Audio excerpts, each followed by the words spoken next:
గడివేముల మండలం పైబోగుల గ్రామంలో నిన్న రాత్రి సమయంలో వెంకటేశ్వర్లు, ఈశ్వరయ్య, సూరి ఈ ముగ్గురికి సంబంధించిన పొగాకు పంటని నిప్పు పెట్టిన గుర్తు తెలియని వ్యక్తులు బూడిదయ్యను. పొగాకు షెడ్డలు దాదాపు 12 లక్షలు విలువ చేసే పంట బూడిద అయింది.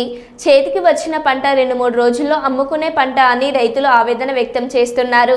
కాటసాని రాంభూపాల్ రెడ్డి నష్టపోయిన రైతులను పరామర్శించి పోలీస్ వారిని కోరుతున్నది ఒకటే, నిప్పంటించిన వారిపై కఠిన చర్యలు తీసుకొని నష్టపోయిన రైతులకు నిప్పు అంటించిన వారితోనే నష్టపరిహారం చెల్లించే చూడాలని పోలీస్ వారికి విజ్ఞప్తి చేసిన వైఎస్ఆర్సీపీ నంద్యాల జిల్లా అధ్యక్షులు శ్రీ కాటసాని రాంభూపాల్ రెడ్డి గారు. ఈ కార్యక్రమంలో గడివేముల మండల నాయకులు, పైపోగుల గ్రామ నాయకులు, కార్యకర్తలు పాల్గొన్నారు.